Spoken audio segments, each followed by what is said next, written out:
Dictation शुरू होगी 3 second बाद। नोटबंदी या विमुद्रीकरण एक आर्थिक प्रक्रिया है जिसमें सरकार प्रचलित मुद्रा को कानूनी तौर पर बंद कर देती है और नई मुद्रा लाने की घोषणा करती है। यह प्रक्रिया सिक्कों के लिए भी लागू होती है।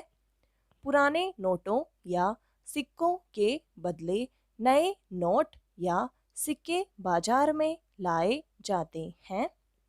इसके बाद पुरानी मुद्रा अथवा नोटों की कोई कीमत नहीं रह जाती है, वह अवैध हो जाती है।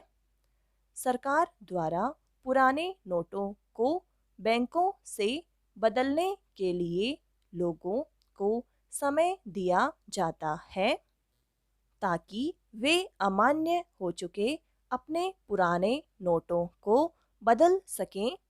भ्रष्टाचार, काला धन, नकली नोट, महंगाई या आतंकवादी गतिविधियों पर नियंत्रण हेतु विमुद्रीकरण का उपयोग किया जाता है। भारत में कई बार सिक्कों और नोट की नोटबंदी हुई है।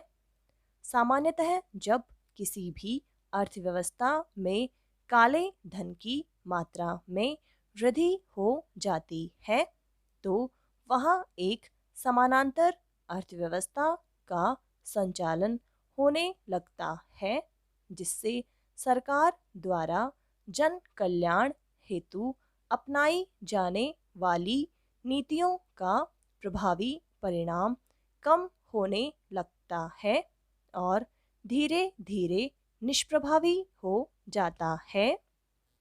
इसके अतिरिक्त भ्रष्टाचार, अवैध आर्थिक गतिविधियां बढ़ने लगती हैं।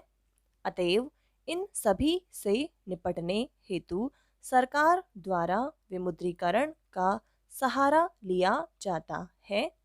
साथ ही अर्थव्यवस्था में नकली नोटों के प्रचलन में एक स्तर से अधिक वृद्धि हो जाने पर विमुद्रीकरण की नीति को अपनाना अपरिहार्य हो जाता है। काले धन एवं नकली नोटों में वृद्धि हो जाने पर कई प्रकार की गतिविधियों जैसे आतंकवाद व उग्रवाद में वृद्धि होने लगती है। विमुद्रीकरण का सबसे प्रमुख लाभ सरकार के कर राजस्व की वृद्धि के रूप में सामने आया तथा विमुद्रीकरण के बाद अघोषित आय पर लगाए गए टैक्स और जुर्माने से सरकारी खजाने में बड़ी राशि आ गई। विमुद्रीकरण से एक और आतंकवादियों को होने वाली गैर कानूनी फंडिंग पर रोक लगाने में सफलता हासिल की गई है। सीमा पार हो रहे नकली नोट के कारोबार पर भी अंकुश लगा है।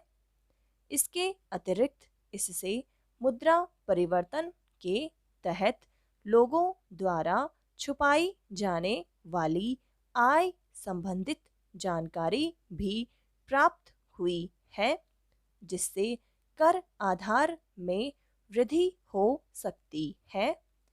विमुद्रीकरण के द्वारा देश कैशलेस हस्तांतरण की ओर अग्रसर हुआ।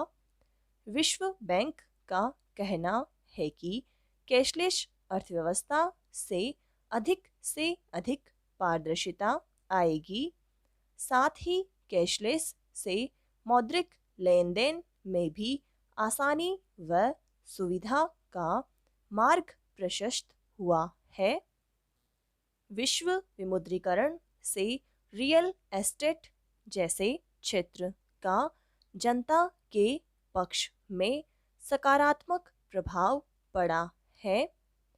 संपत्तियों के दाम कम होने से लोगों को घर खरीदने में सुविधा हुई है। विमुद्रीकरण द्वारा लोगों ने ऑनलाइन बाजार से प्लास्टिक मुद्रा पर विश्वास करना प्रारंभ कर दिया। इसे अर्थव्यवस्था के विकास के लिए भी अच्छा माना गया है। पैरा विमुद्रीकरण का सबसे बड़ा लाभ यह हुआ है कि अब लोग डिजिटल लेन देन करने लगे हैं। नकद रहित लेन देन में तेजी आई है, अर्थात अब हमारा देश डिजिटल इकोनॉमी की तरफ बढ़ रहा है और यह प्रक्रिया भ्रष्टाचार रोकने में काफ़ी सहायक होगी।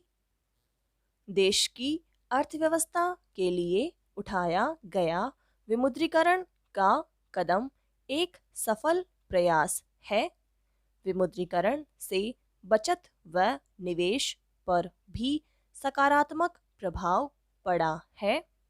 अर्थव्यवस्था में पारदर्शिता आने से व्यवसाय में सुगमता आ गई और निवेशकों का भारतीय अर्थव्यवस्था में विश्वास बढ़ गया है। विमुद्रीकरण के बाद टैक्स कलेक्शन में 14.5% की बढ़ोतरी हो चुकी है। सरकार के हिस्से में आई रकम से सरकार और लोक कल्याणकारी योजनाओं का दायरा बढ़ा है और पहले से चली आ रही योजनाओं के बजट में भी वृद्धि हुई है। भारत में विमुद्रीकरण होने से जनता को कई परेशानियों का सामना करना पड़ा।